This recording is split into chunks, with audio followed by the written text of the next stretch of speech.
नमस्कार साथियों, स्वागत है आप सभी का अंकित इंस्पायर्स इंडिया पर। मैं हूं अंकित अवस्थी। आप हैं मेरे साथ में एक ऐसी खबर की चर्चा करने के लिए जिसको लेकर के आप में से बहुत सारे लोगों ने हमारे तमाम सेशंस में कमेंट बॉक्स के अंदर मैसेजेस लिख लिख करके डिमांड की है कि सर लद्दाख में प्रोटेस्ट चल रहे हैं, आप उन्हें कवर नहीं कर रहे हैं।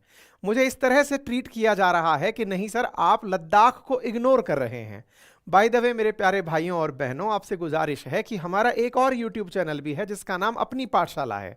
उस पर मैं इस चीज को लगभग 1.5 महीने पहले डिटेल में एक एक पॉइंट के साथ कवर कर चुका हूं। आपको मैं उसे विद एविडेंस भी दिखाऊंगा। अगर आपको कोई डिमांड का टाइटल हो और वो यहां ना दिखे तो आप उसे अपनी पाठशाला नाम से मेरा एक और यूट्यूब चैनल है, वहां जाके सर्च कर लिया करें, संभवतः वहां कवर कर लिया होता है। ठीक है। आज के सेशन में चर्चा है 15 दिन से अनशन पर हैं 3 इडियट के रेंचो।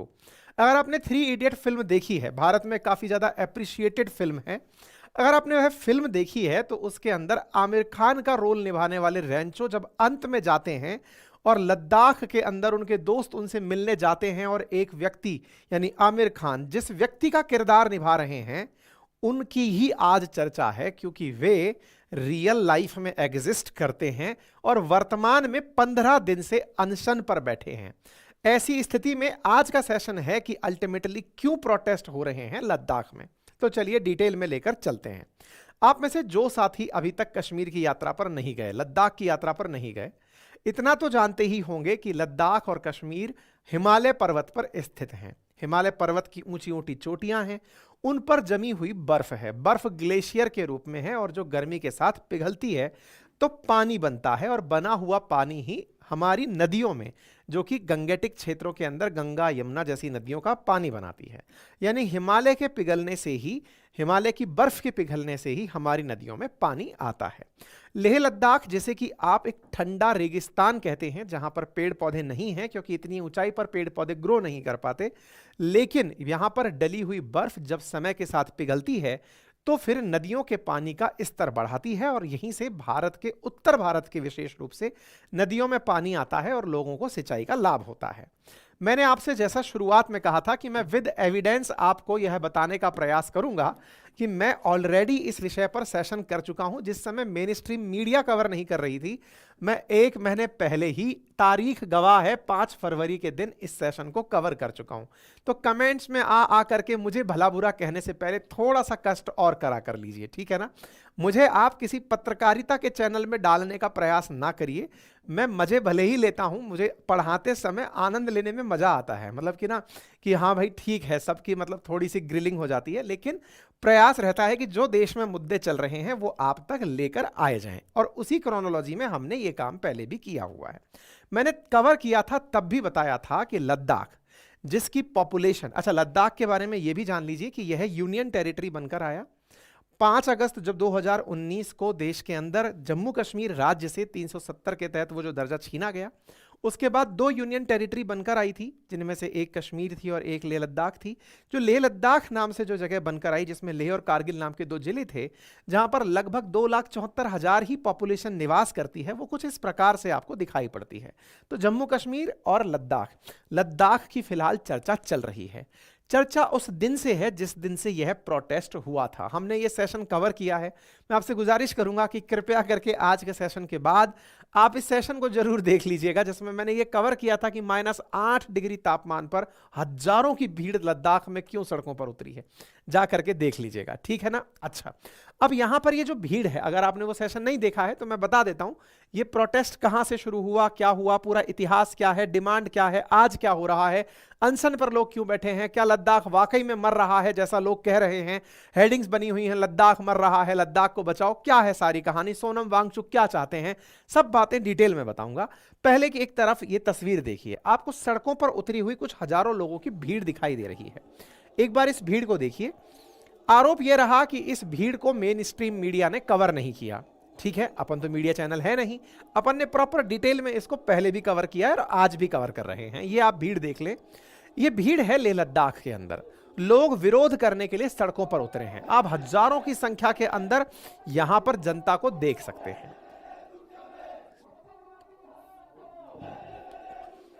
ये जनता क्यों आई है यहां पर?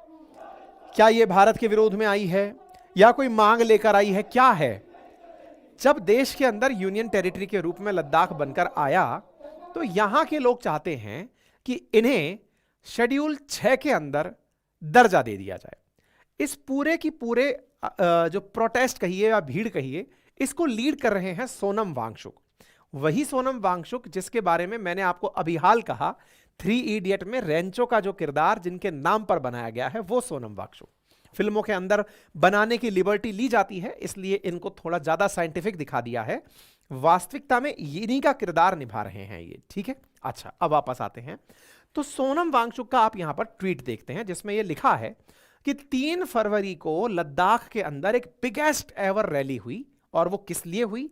फॉर द रीएस्टोरेशन ऑफ डेमोक्रेसी, यानी कि लोकतंत्र की पुनः बहाली। इसका मतलब इनका यह था कि जब तक 5 अगस्त 2019 नहीं थी, उससे पहले डेमोक्रेसी थी, जनता को अपने फैसले लेने का अधिकार था, and safeguard under 6th schedule of constitution, 6ठी अनुसूची के तहत इन्हें सेफगार्ड किया जाए, सुरक्षित किया जाए। इन्होंने यहां नंबर लिखा है 20,000 लोगों ने प्रोटेस्ट में भाग लिया, कई जगह पर लिखा हुआ है 30,000 लोगों ने प्रोटेस्ट में भाग लिया।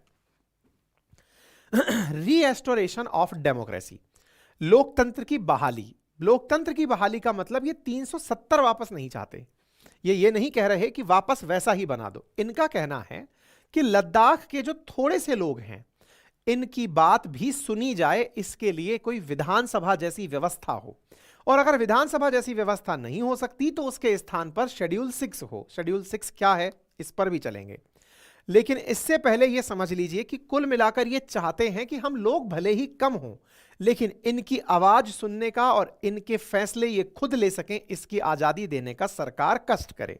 थोड़ा आगे बढ़ते हैं, यही कारण है कि आप यहां पर हेडिंग देख रहे हैं। अब ये हेडिंग क्या है, मतलब न्यूज की हेडलाइंस क्या है? सोनम वांगचुक 15 दिन से भूख हड़ताल पर हैं। तो सर आपने जो बात बताई 3 फरवरी को मैसिव रैली हुई थी, आज तारीख 20 मार्च है, समय काफी बीत चुका है, तो ऐसी स्थिति में इस मैसिव रैली का क्या लॉजिक है? और 15 दिन, तो इसका मतलब तो ये 5-6 तारीख के आसपास शुरू हुई है। बिल्कुल। तो साथियों, जो 3 फरवरी के दिन ये रैली हुई थी ना, इसके बाद केंद्र सरकार ने इस रैली के अंदर जो भी पार्टियां लीड कर रही थी रैली को, उन्हें बातचीत करने के लिए 2 राउंड्स में दिल्ली बुलाया था कि आइए हम आपकी मांगों के ऊपर बात करेंगे। बात करने के 2 चांस जब निकल गए, तब जाकर के ये सोनम वांगचुक 6 मार्च से आमरण अनशन पर बैठ गए। 21 दिन तक बिना खाना खाए, केवल पानी पीकर जिंदा रहने के लिए लद्दाख में ये खुले आसमान के नीचे टिक गए कि वहीं सोना है, वहीं बैठना है और बिना खाना खाए रहना है। 21 दिन का टारगेट क्यों रखा? क्योंकि महात्मा गांधी जी के द्वारा भी 21 दिन का आमरण अनशन क्विट भारत मूवमेंट के दौरान रखा गया था। तो गांधीवादी तरीके से अपने आप को कष्ट देते हुए सरकार तक, ताकि इस बात का प्रेशर क्रिएट हो कि ये किस मांग के लिए यहां बैठे हैं। अब बड़ा सवाल बनता है कि साहब एक बात बताइए, मांग क्या है इनकी? मांग बताएंगे, लेकिन आज का ताजा अपडेट यह है कि इन्होंने हाल ही में कहा है कि ये लद्दाख के उन क्षेत्रों तक भी मार्च करेंगे जो हम चीन से खो चुके हैं। हम वहां तक भी लोगों को लेकर जाएंगे कि देखिए भारत का कौन सा हिस्सा चीन ने कब्जा कर लिया है। ठीक है साहब। अब आते हैं मांग क्या है और किस लिए सोनम वांगचुक वर्तमान में मतलब बैठे हुए हैं आमरण अनशन के लिए। देखिए, जब प्रोटेस्ट हुआ, जब रैली निकली, तो जो मुख्य मांगे लोगों ने दिखाई उनमें था लद्दाख को संविधान की 6ठी अनुसूची के अंदर, 6th शेड्यूल के अंदर शामिल करने की बात, लद्दाख को पूर्ण राज्य का दर्जा देने की बात, लद्दाख के लिए अलग से लोक सेवा आयोग की स्थापना की बात, लद्दाख में लोकसभा सीट को 1 से बढ़ाकर 2, लेह और कारगिल दोनों के लिए अलग अलग लोकसभा सीट, और राज्यसभा में भी लद्दाख को प्रतिनिधित्व मिले, इसकी बात। लगभग 2.25 लाख की पॉपुलेशन कुल मिलाकर लद्दाख के अंदर, लेह और लद्दाख के अंदर, लेह और कारगिल जिलों के अंदर मिलाकर के है। ऐसी स्थिति में इनकी जो मांगे हैं वो संपूर्ण भारत से थोड़ी भिन्न हैं। संपूर्ण भारत में जहां लाखों की संख्या पर जाकर 1 लोकसभा सीट बनती है, हम 140 करोड़ भारतीयों पर 543 लोकसभा की सीटें हैं। ऐसी स्थिति में इनकी डिमांड यह है कि लद्दाख के अंदर हर 1.25 लाख पर 1 लोकसभा की सीट हो। राज्यसभा में भी इनका प्रतिनिधित्व हो और डेमोक्रेसी की स्थापना के लिए राज्य की तरह इनको दर्जा पर्सनली मिले और संविधान की 6ठी अनुसूची में इनको शामिल किया जाए। देख करके आपको एक बार के लिए यह एहसास होने लगेगा कि यार इतनी कम पॉपुलेशन के लिए जो डिमांड्स रखी गई हैं वो बहुत भारी भरकम हैं। ऐसी भारी भरकम डिमांड्स क्या वाकई में पूरी हो सकती हैं? तो अब इस बात को भी समझ लीजिए। असल में इन मांगों के पीछे का जो तर्क है वो ये है कि भारत के संविधान में ऑलरेडी 4 राज्य ऐसे हैं जिनमें असम, मिजोरम, त्रिपुरा और मेघालय, जहां की ट्राइब्स की सुरक्षा के लिए, वहां के कल्चर की सुरक्षा के लिए, ट्राइबल कल्चर की सुरक्षा के लिए सरकार के द्वारा उनके अधिकार, कल्चर और एथनिसिटी के लिए शेड्यूल 6 का प्रावधान किया हुआ है। यानी कि इन क्षेत्रों के अंदर, यानी आसाम के अंदर दीमा हसाओ के अंदर, कार्बी एंगलोंग के अंदर, बोडोलैंड टेरिटरी के अंदर, ऐसे ही त्रिपुरा के अंदर त्रिपुरा ट्राइबल एरिया के अंदर, मिजोरम में चकमा के अंदर, लाई ऑटोनॉमस के अंदर, मेघालय के अंदर खासी, जयंती और गारो क्षेत्र के अंदर जो वहां की ट्राइबल्स हैं उनका डिसीजन लेने के लिए ऑटोनॉमस डिस्ट्रिक्ट काउंसिल्स बनाई हुई हैं।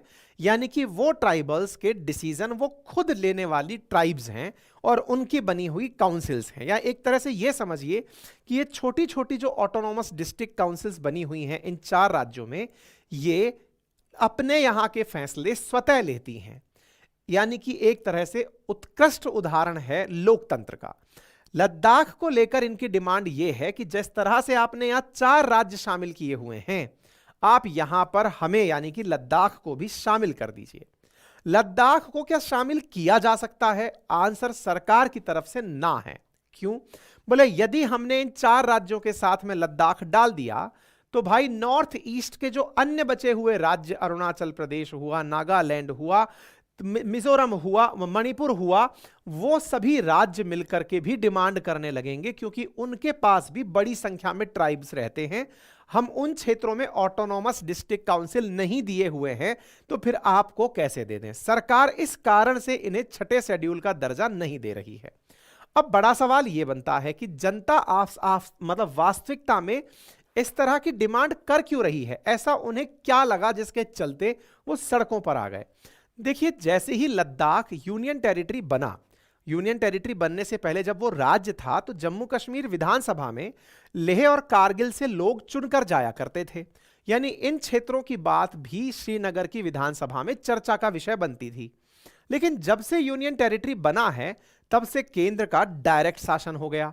केंद्र का डायरेक्ट शासन का मतलब है केंद्र की तरफ से आए हुए अधिकारी ही लद्दाख के विषय पर फैसले ले रहे हैं। लद्दाख की जनता का कोई भी कंट्रीब्यूशन नहीं है। लद्दाख की जनता की बात सुनाने के लिए केवल एक लोकसभा के सांसद हैं। उसके अलावा लद्दाख को भारतीय सिस्टम में लोकतंत्र की फीलिंग देने जैसा कोई भी तरीका प्राप्त नहीं है। फिर आपके दिमाग में प्रश्न बनेगा, सर ऐसे तो कल को अंडमान निकोबार, लक्षद्वीप ये भी कह सकते हैं कि ऐसे तो हमारे पास भी हमारी बात सुनाने के लिए कोई नहीं है। बिल्कुल सही कह रहे हैं। इसी तरह से ये लोग भी अपनी डिमांड रखते हुए कह रहे हैं कि हम अपने फैसले खुद लें। नंबर दूसरा, हम पर शासन करने के लिए केंद्रीय कर्मचारी नहीं, हमारा अपना लोक सेवा आयोग बनाओ जो कि स्थानीय लोगों को रोजगार में प्राथमिकता देने का कष्ट करे। इस तरह से इन स्थानीय युवाओं ने नौकरी में स्थानीय मांगों की बात करी। जो लोग मुझे जबरदस्ती घसीटते हैं कि आप हमारे सेशंस कवर नहीं करते, आप हमारे ट्विटर को भी कभी कभार जाकर के सर्च कर लिया करिए। 4 फरवरी के दिन ही मैंने, जब सोनम वांगचुक ने इस मुद्दे को भी उठाना पब्लिकली शुरू नहीं किया था, उस समय भी मैंने प्रॉपर डिटेल के साथ कि इनकी डिमांड्स क्या हैं उन्हें मैंने प्रॉपर ट्वीट करके लिखा है। आप जाकर वेरीफाई कर सकते हैं। आगे बढ़ें। अभी फिलहाल के लिए हुआ क्या है? तो जब मैंने आपसे कहा कि फरवरी में केंद्र सरकार से बातचीत के लिए कमेटी का गठन करके जब प्रोटेस्ट हुआ था, तो उस दौरान क्या हुआ कि एक कमेटी बनाई गई जो केंद्र सरकार से बातचीत करने जाने वाली थी। उसने अपनी बातचीत का पहला दौर 19 से 23 फरवरी तक संपन्न किया। फिर 4 मार्च को उस कमेटी को, जो प्रोटेस्ट करी थी ना फरवरी की शुरुआत में लद्दाख के अंदर 20-30 हजार लोगों को लेकर के, आप ये समझिए कि लद्दाख में जितने लोग वोट देते हैं उसका 1/3 लोग प्रोटेस्ट करने के लिए सड़कों पर थे। ठीक है, उनमें से जो प्रोटेस्ट करने वाले लोग थे, उनका जो प्रतिनिधित्व करने वाले लोग थे, वो 2 बार केंद्र सरकार से बातचीत करने के लिए आए। केंद्र सरकार ने जब इन्हें बुलाया तो ये पहुंचे, लेकिन केंद्र के साथ इनकी कोई भी सहमति नहीं बनी।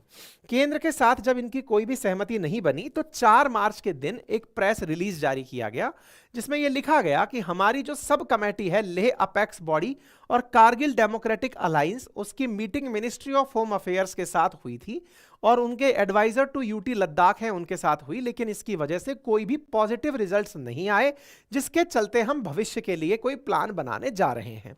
4 मार्च को इन लोगों ने इस तरह का ट्वीट किया। सोनम वांगचुक इसी के चलते 6 तारीख को 21 दिन के आमरण अनशन पर बैठ गए कि जब सरकार के द्वारा हमारी मांगे नहीं मानी गई तो अब मैं आमरण अनशन करूंगा। ये हैं सोनम वांगचुक, इन्होंने अपनी तरफ से सारी बातें रखी। स्थापना के लिए जो आंदोलन चल रहा था, उस सिलसिले में आज एक बहुत बड़ा दिन था। अब इन्होंने जो बातें रखी हैं, उन बातों में बहुत सी जनता यहाँ ये बात रखी कि जनता प्रोटेस्ट के लिए आई थी, 6th शेड्यूल चाहती थी, लेकिन इन्होंने फिर एक और डिमांड रखना शुरू किया, और वो क्या थी कि भाई मैं तो बैठ गया हूं आमरण अनशन के लिए 21 दिन के लिए, जनता के सामने इन्होंने अपनी बात रखते हुए कहा, लेकिन इन्होंने इसे नाम दे दिया क्लाइमेट फास्ट। अब ये क्लाइमेट फास्ट क्या है? असल मायने में शुरुआत जो 6ठे शेड्यूल से हुई थी, लोकतंत्र की बहाली के लिए, ऑटोनॉमस डिस्ट्रिक्ट काउंसिल बनाने के लिए, लद्दाख के ट्राइबल्स को उनके अधिकार दिलाने के लिए जो बात हुई थी, वो धीरे धीरे एक अलग दिशा का रुख ले ली। और वो क्या था? देखिए, इसको समझने से पूर्व मैं थोड़ी सी आपको ब्रीफिंग देता हूं, फिर आप इनकी बात को बेहतर तरीके से समझ पाएंगे। असल मायने में भारत जैसे विकासशील देश की एक बहुत बड़ी दुविधा है। दुविधा क्या है? हम उस दौर में तरक्की कर रहे हैं जिस समय पर ग्लोबल वार्मिंग अपनी चरम पर जा रही है। यानी हालात ये हैं कि जिस दर से दुनिया का तापमान बढ़ रहा है, अगर ऐसे ही बढ़ता रहा तो 2050 तक कई तटीय शहर पानी में डूब जाएंगे, बहुत सारे ग्लेशियर्स पिघल जाएंगे, नदियों का जल स्तर बढ़ जाएगा, सूखा बढ़ जाएगा, अनियमित वातावरण हो जाएगा। ग्लोबल वार्मिंग के पीछे का बड़ा कारण बढ़ता हुआ पॉल्यूशन है। बढ़ते हुए पॉल्यूशन के कारण, ग्रीन हाउस गैसेस का इमिशन के कारण ग्लोबल वार्मिंग बढ़ने लगती है और ग्लेशियर्स पिघलने लगते हैं। हम लोग उस दौर के गवाह बन रहे हैं जब से पहले, यानी लगभग 250 साल पहले, जो विकसित देश हैं जिन्होंने जो काल देखा, अमेरिका, यूरोपियन कंट्रीज ने जो काल देखा, वो हम लगभग 200 साल बाद देख रहे हैं। उन लोगों के किए गए जो कर्म हैं, उनका दंड भारत भुगत रहा है और भारत जैसे विकासशील देश भुगत रहे हैं। वो लोग जो इंडस्ट्रीज लगा लिए, आज हम वो इंडस्ट्रीज लगा रहे हैं। वो लोग जिस तरह से डेवलप्ड बन गए, हम डेवलप्ड बनने का 2047 में सपना देख रहे हैं। डेवलप्ड बनने के लिए बहुत बड़ी जरूरतों में एक है मशीनीकरण का होना, औद्योगिकीकरण का होना। और जब हम उद्योग धंधों की तरफ बढ़ते हैं तो चैलेंज आता है पर्यावरण के साथ चुनौती लेना। भारत, जहां पर बड़ी संख्या में पेड़ पौधे हैं, ग्रीन एरिया है, जमीन पर पौधा लगाने के लिए, उद्योग धंधों को लगाने के लिए वन की कटाई ही एक विकल्प के रूप में दिखाई पड़ती है। जब वनों की कटाई होती है, फिर चाहे हसदेव फॉरेस्ट की कटाई हो रही हो, चाहे फिर अपने झारखंड साइड में और जो झारखंड उड़ीसा वाला सर इस तरफ की जो कटाई हो रही हो, या लद्दाख जैसे क्षेत्रों में जहां पर डेजर्ट है वहां पर इंडस्ट्रीज लगाए जाने की बात हो रही हो, कुल मिलाकर हमारे पास जो उपलब्ध जमीनें हैं वहीं पर उद्योग धंधे लगाए जा सकते हैं। साथियों, जब भारत ने ड्रेन ऑफ वेल्थ की थ्योरी पर, नौरोजी की थ्योरी पर काम करना शुरू किया था कि अंग्रेज हमसे ज्यादा पैसे वाले क्यों बने, तो हमने आधार दिया था कि अंग्रेज अपने यहां पर निर्मित सामान लाते हैं, भारत में बेचकर भारत के पैसे को ले जाते हैं। तो बोले हम क्या करें? बोले स्वदेशीकरण अपनाएं, यानी कि गांधी जी ने कहा खुद का कपड़ा खुद बनाएं। आज भारत के उद्योग धंधे जब खुद का सामान खुद बनाने लगते हैं तो पर्यावरण अपने आप में एक बड़ी चुनौती बनता है। इतनी बड़ी चुनौती बनता है कि इस बढ़ते प्रदूषण के कारण कल को खाने वाले भी बचेंगे या नहीं बचेंगे, ये एक चुनौती होने लगती है। सोनम वांगचुक जिस चीज को लेकर फिलहाल प्रोटेस्ट कर रहे हैं, उसमें उन्होंने एक टर्म जोड़ दिया, that is climate fast. Climate fast का उनका अर्थ है कि मेरे प्यारे साथियों, यहां स्थितियां कुछ इस प्रकार से हैं कि यदि यहां पर इनकी बात सुनिएगा, इसमें प्रॉपर तरीके से इन्होंने बात रखी है और उसमें इनका कहना है कि लद्दाख को बचाओ। कैसे बचाओ? इनका कहना है कि लद्दाख में ग्लेशियर हैं। बोले ठीक है। अब लद्दाख में बड़ी मात्रा में गाड़ियां आती हैं। अच्छा, आप में से बहुत सारे लोग बाइक से, कार से लद्दाख जाना चाहते हैं, मतलब हिल ट्रिप का बेहतरीन स्थान है। इनका कहना है कि लद्दाख के अंदर बड़ी संख्या में गाड़ियां आती हैं, पॉल्यूशन होता है और उस पॉल्यूशन से कार्बन इमिशन होता है। वो कार्बन उत्सर्जित जो होता है सूट पार्टिकल के रूप में, वो ग्लेशियर्स पर जाकर जम जाता है, जिससे कि ग्लेशियर पिघलने लगते हैं। नंबर एक। नंबर दूसरा, अगर लद्दाख जैसे क्षेत्रों में इंडस्ट्री लग जाएं या लद्दाख के जैसे क्षेत्रों में कार्बन उत्सर्जित करने वाले उद्योग धंधे लग जाएं, तो इन उद्योग धंधों से निकला हुआ धुआं इतनी ऊंचाई पर, धरती से लगभग 3500 मीटर की जल स्तर से, समुद्र स्तर से 3500 मीटर की ऊंचाई पर जो लद्दाख है, इस क्षेत्र में धुएं के कालिक से ग्लेशियर्स पिघल जाएंगे। ग्लेशियर्स के पिघल जाने से नदियों का जल स्तर बढ़ जाएगा और लद्दाख का कल्चर तो स्वतः ही समाप्त हो जाएगा। देखिए, इनका जो कॉज है वो बिल्कुल जेन्युइन है। इनका जो ध्यान जिस तरफ दिलाया जा रहा है वो भी एकदम जेन्युइन है, क्योंकि अल्टीमेटली जब कार्बन उत्सर्जित होगा तो उत्सर्जित कार्बन ग्लेशियर पर जमेगा और जमने से ग्लेशियर पिघलता ही है, क्योंकि काला कार्बन बहुत ज्यादा सूरज की रोशनी को अवशोषित करता है और ये अपने आप में बहुत बड़ी चुनौती है। लेकिन हमारा दुर्भाग्य देखिए, हम विकासशील देश होने का अपने ऊपर एक पीड़ा ढो रहे हैं। हम विकसित बनने के लिए प्रयास कर रहे हैं कि हम इंडस्ट्रीज लगाकर तेजी से ग्रो करें। लद्दाख में फिलहाल सरकार 10 से अधिक गीगावाट एनर्जी के सोलर प्लांट लगाने की प्लानिंग कर रही है। सोलर प्लांट लगाने से किसी भी प्रकार का पॉल्यूशन नहीं फैलेगा, किसी भी प्रकार का कार्बन उत्सर्जित नहीं होगा और जितनी तेज सूरज की रोशनी पड़ती है लद्दाख में, उससे बहुत बढ़िया बिजली का उत्पादन होगा। इससे क्या होगा? इससे लद्दाख के अंदर आय के सोर्स बढ़ेंगे। बड़े सारे उद्योगपतियों ने लद्दाख में सोलर पावर प्लांट लगाए जाने में अपनी रुचि जता दी कि भाई लद्दाख में निवेश करके वहां पर खूब सारी बिजली का उत्पादन किया जाएगा। अब इसमें चुनौती क्या है? इनका मानना है कि सोलर पावर प्लांट लगाने से जो भेड़ बकरियां हैं, जो लद्दाख की ट्राइब्स भेड़ों को चरा करके खाना खाती हैं, जो ट्राइबल कल्चर भेड़ चराकर जीवन यापन करती है, उनके ग्रेजिंग एरिया यानी भेड़ चराने का जो स्थान है वो खत्म हो जाएगा। अब सोनम वांगचुक जी का जो ये बयान है ये बड़ा ही कंट्रोवर्शियल है। कंट्रोवर्शियल क्यों है? थोड़ा सा इसे समझिए। एक तरफ वांगचुक साहब कहते हैं कि कार्बन उत्सर्जित होगा तो ग्लेशियर पिघल जाएंगे। तो बोले साहब क्या करें? बोले कार्बन उत्सर्जित मत होने दीजिए। बोले ठीक है सर, नहीं होने देंगे। कार्बन उत्सर्जित होता है पेट्रोल से, डीजल से, उद्योग धंधों से, चूल्हे से, इनसे। हम लोग ऑलरेडी जिस प्रकार कार्बन डाइऑक्साइड उत्सर्जित करते हैं गाड़ी में पेट्रोल और डीजल जला करके, उसका ही भविष्य का विकल्प है इलेक्ट्रोवोल्टेइक सेल्स, ईवी बैटरीज।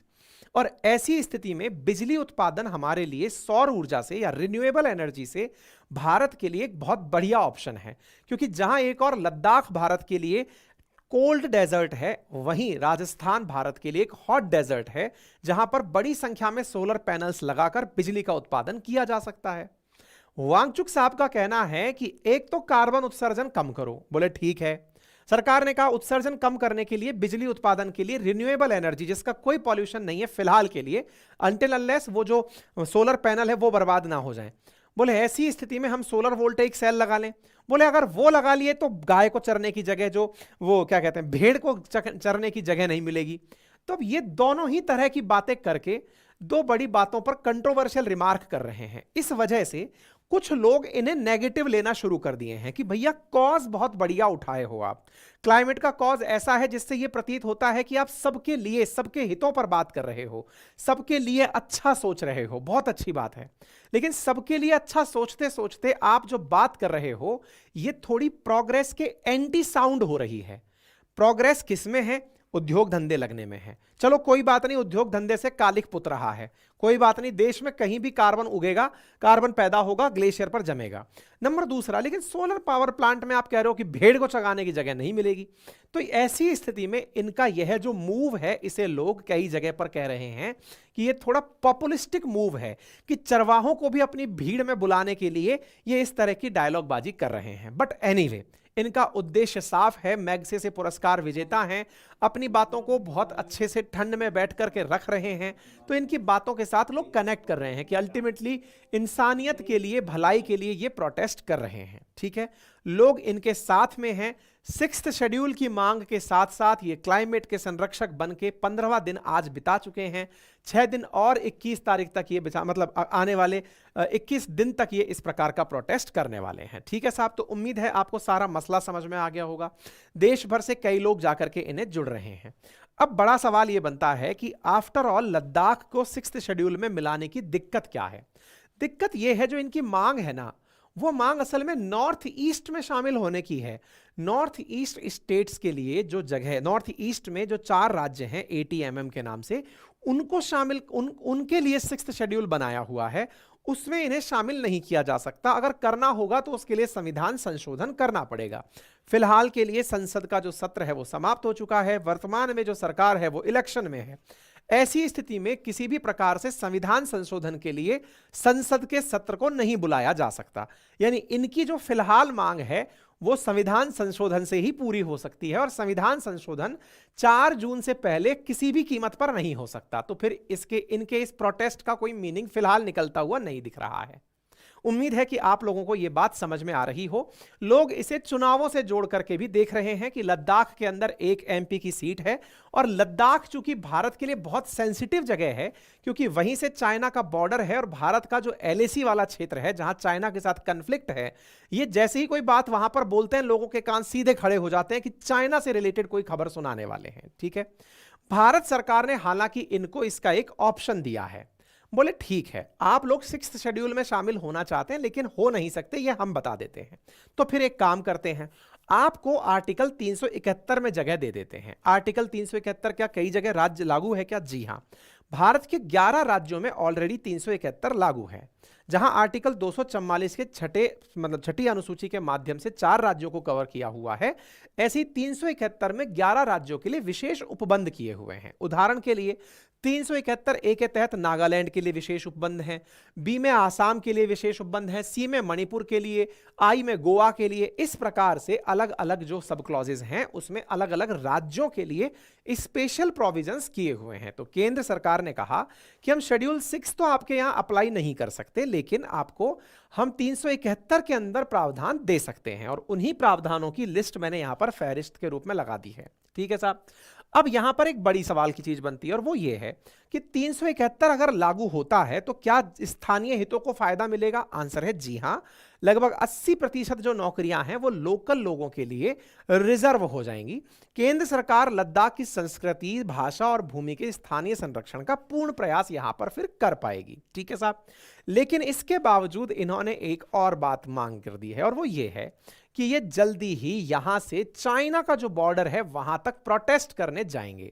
यानी कि ये बॉर्डर तक प्रोटेस्ट करने जाएंगे और बताएंगे कि जो हमने क्षेत्र चीन के साथ खो दिया है, चीन को दे दिया है, या चीन से जो हम हार गए हैं, हम दुनिया को दिखाएंगे कि देखिए भारत चीन से क्या कुछ हार कर बैठा है। इन्होंने अपने द्वारा इस बात को इस प्रोटेस्ट के अंदर डिमांड में कहा। ऐसी स्थिति में इन्होंने कहा है कि लद्दाख से लगभग 10,000 लोगों को लेकर के ये 27 मार्च और 7 अप्रैल को निकलकर जाएंगे। LAC पर जो फिंगर एरियाज हैं, जैसे पेंगोंग सो लेक हैं, दक्षिणी तट है, डैमचौक है, टुशुल है, वहां पर जाएंगे और 2 तारीखों पर प्रोटेस्ट करके लोगों को बताएंगे कि इस क्षेत्र पर किस तरह से भारत ने चीन को अपना क्षेत्र खो दिया है। यानी कि India has lost its land to China, ये जगह दिखाने के लिए जाएंगे। इस बात को अपोजिशन की तरफ से मल्लिकार्जुन खड़गे जी ने पकड़ लिया और कहा कि देखो लो, मोदी जी की गारंटी देख लो, यहां पर प्रोटेस्ट करने वाले लोग कह रहे हैं कि भारत ने चीन के लिए जमीन खो दी है। यानी इंडिया चाइना के सामने जमीन हार चुका है। इंडिया चाइना के सामने पहले ही जमीन हार कर बैठा हुआ है। जिसे आप LAC कहते हैं, इसके उत्तर पूर्व का जो क्षेत्र है, जिसे अक्साई चीन के नाम से जानते हैं, 1962 से ही यह वाला जो क्षेत्र है यह चाइना के कब्जे में है। अब जो फिलहाल इस LAC की स्थिति है, इसे लेकर के भारत और चीन के बीच में लगभग 22 राउंड की वार्ता हो चुकी है, जिसमें कि यह स्थिति स्पष्ट रहे, क्योंकि गलवान वैली इंसिडेंट भी इसी LAC को लेकर हुआ था। इसके चलते भारत और चीन के सैनिकों में मुठभेड़ बनी रहती है। अब ये बताना चाहते हैं कि वो कौन सा क्षेत्र है जहां पर ऐसा हुआ है। तो खड़गे साहब ने इनकी बात पकड़ ली कि देख लो, एक्टिविस्ट खुद कह रहे हैं कि यह भारत अपनी जमीन हार चुका है। ठीक है साहब, ऐसी स्थिति में इनके द्वारा जमीन के कब्जे वाले क्षेत्रों पर दिखाए जाने पर इनका कहना है कि जब चरवाहे भेड़ चराने जाते हैं तो चीनी सैनिक उन्हें वहां से भगाते हैं। तो देखिए यहां पर भेड़ चरते हुए दिखाई गई हैं, या चीनी सेना के साथ उलझते हुए चरवाहे दिखाए गए हैं, और बताया गया है कि चाइनीज सोल्जर्स के साथ में यहां पर जो शेफर्ड्स हैं इनका कन्फ्लिक्ट लगा रहता है। ये वो क्षेत्र है जो कि एलएसी के बिल्कुल नजदीक क्षेत्र है, और इन क्षेत्रों में इस प्रकार के कन्फ्लिक्ट चीनी सेना के साथ होते हैं, ऐसा इनका कहना है। निश्चित ही यह बात सत्य है कि इस एलएसी के बहुत अंदर तक और बहुत दूर तक भारत की सेना और चीन की सेना एक दूसरे के साथ इन एरियाज में पेट्रोलिंग करती है। इस क्षेत्र की अनिश्चितता के चलते कि वास्तविक सीमा रेखा कहां है, इसकी अनिश्चितता के चलते भारत और चीन के बीच में काफी ज्यादा हाई टेंशन बवाल हुआ है।